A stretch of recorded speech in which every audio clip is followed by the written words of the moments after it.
สวัสดีค่ะ Hello everyone. So today I'm gonna make Asian flavored risotto or red curry risotto with salt dried roasted duck breast. So what you do is you score it really lightly.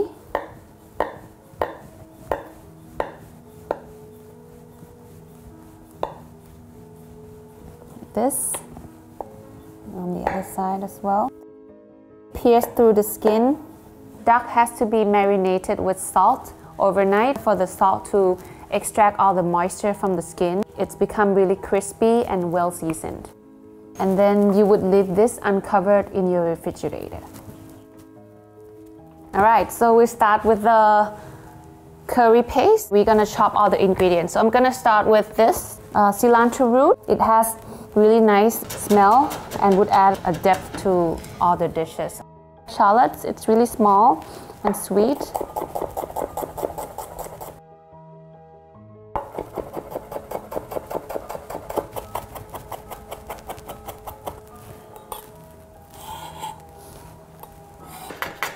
Lemongrass, really thinly.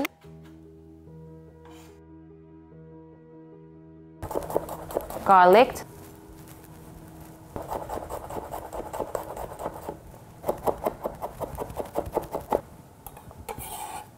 We have galangal. Peel it.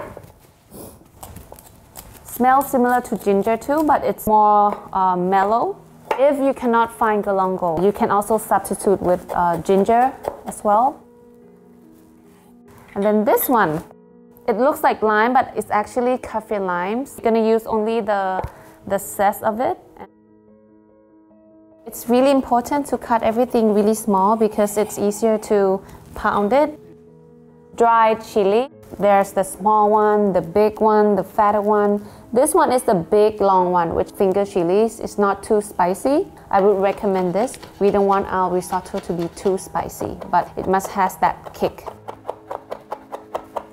Let's pound it.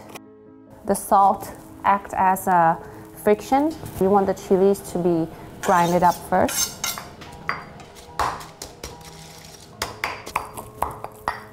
Just about like this. And then we will add other ingredients one at a time. Cilantro root. The lemongrass. You know, in the old days for Thai people, if you have like a woman in the household and they pound it really loud, it means she's like charming because she can cook. And then you add the galangal, kaffir lime. Then I'm gonna add garlic. Keep going. Last but no, not last yet. Next, I'm gonna add the shallots. Shallots has a lot of water, that's why we add at the end so it doesn't splash. Whew. Last but not least, shrimp paste.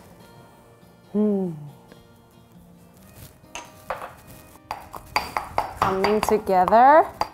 Whew. Okay, then we're done. I'm gonna put in a cup. So I'm gonna do the risotto with the duck at the same time because it takes the same time to cook. Start from the cold pan. The heat generally melts the fat down so it becomes really crispy.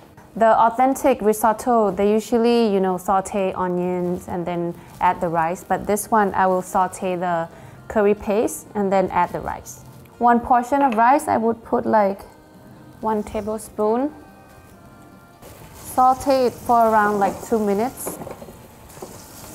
Oh, I can smell it. Alright. I know this is done, so I'll add rice. Today I'm gonna use Japanese rice for our risotto. And then this one is our homemade chicken stock. Usually risotto, they would add white wine, but this one I'll skip it because we want the Thai flavors.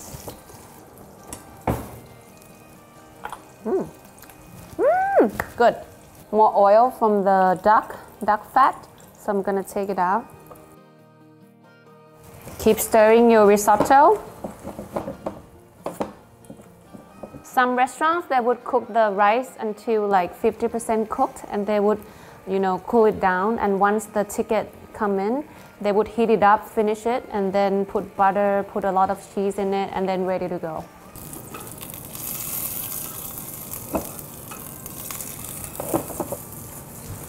A little bit of coconut milk, put more salt, butter, a little bit of cheese. Cheese goes really well with spicy.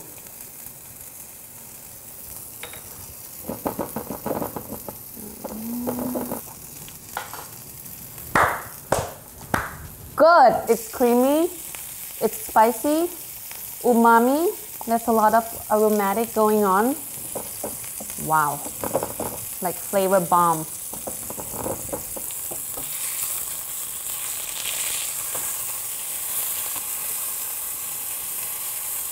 The duck is done. Let it rest for a little bit. So we're gonna plate the rice in the middle. And then you wanna tap under the plate for the rice to, naturally. It's really crispy.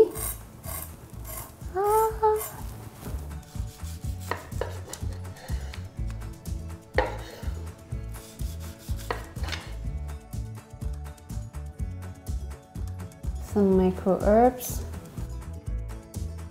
Done! Asian risotto with salt dried duck breast. ทานให้อร่อยนะคะ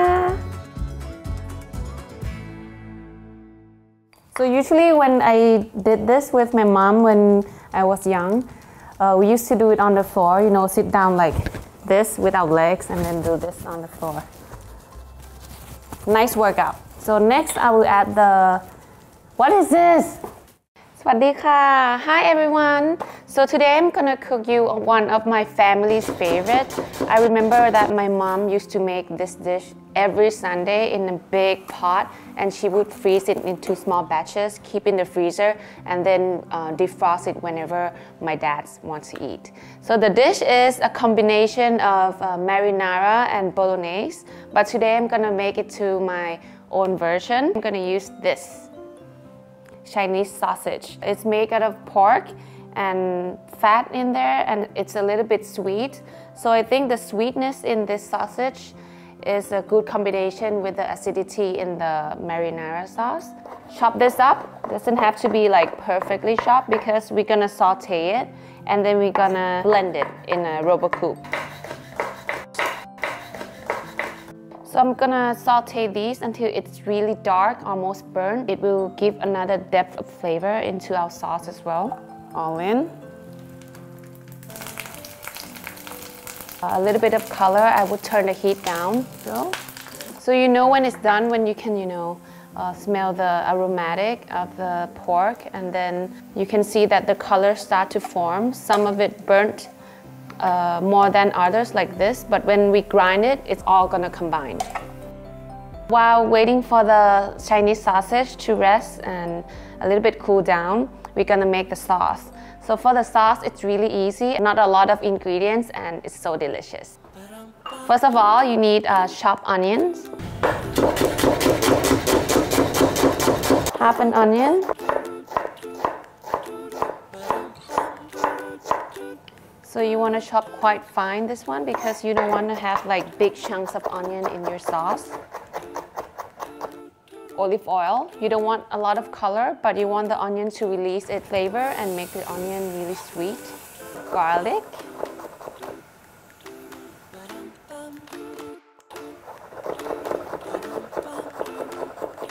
Pop it in as well to the pot. I'm gonna add cinnamon stick, bay leaf, star anise, and cloves. I want to add that spice into it.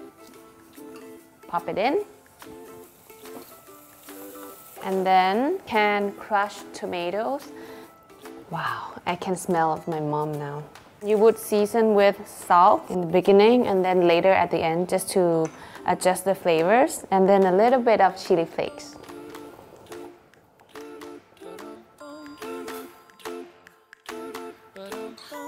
Simmer this for at least half an hour because I want the ingredients, to bind together. And then in the meanwhile, I'll grind up this Chinese sausage. Let's blend these sausages. Large crumble.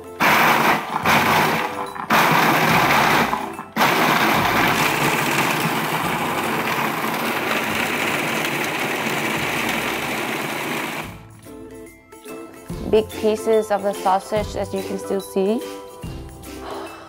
The smell is really nice. Take it out and then pour everything into your tomato sauce. I've never seen someone did this before, so it's my personal recipe, which I'm gonna share with you today.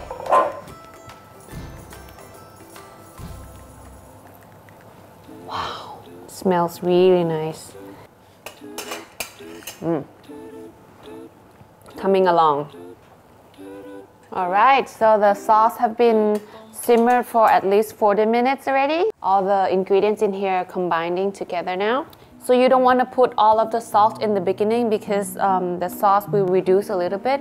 If you put too much salt in the beginning, it's really hard to, to adjust at the end. So it's better to season a little bit in the beginning and then final touch at the end. Once done, turn off the heat, and then I'm gonna cook up some pasta. In pasta water, you always add enough salt because you don't want your pasta to be bland. I would cook the pasta in the salt water for around 60%, and then the 40% left I would cook in the pan with the sauce so that the pasta would soak up all the flavorful sauce. It will bind together, become really creamy, and it would make a difference. So try make your own at home. 60% in the water and then another 40% in the pan.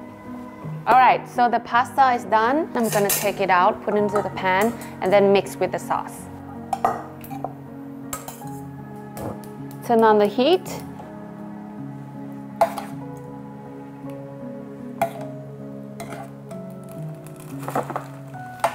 Add some sauce in there. Pepper.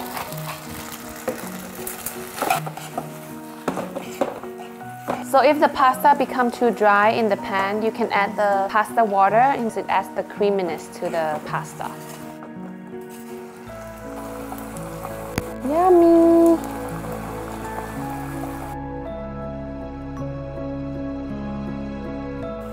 Wow. A little bit more salt, a little bit more chili. Then at the end, I would add butter. Creaminess and add that balance into the whole dish.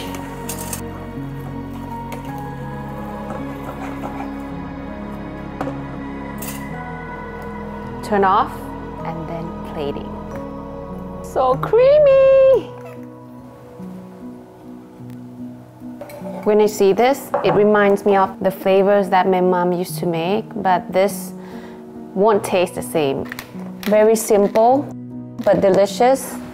Very humble, but very delicate. And this is it.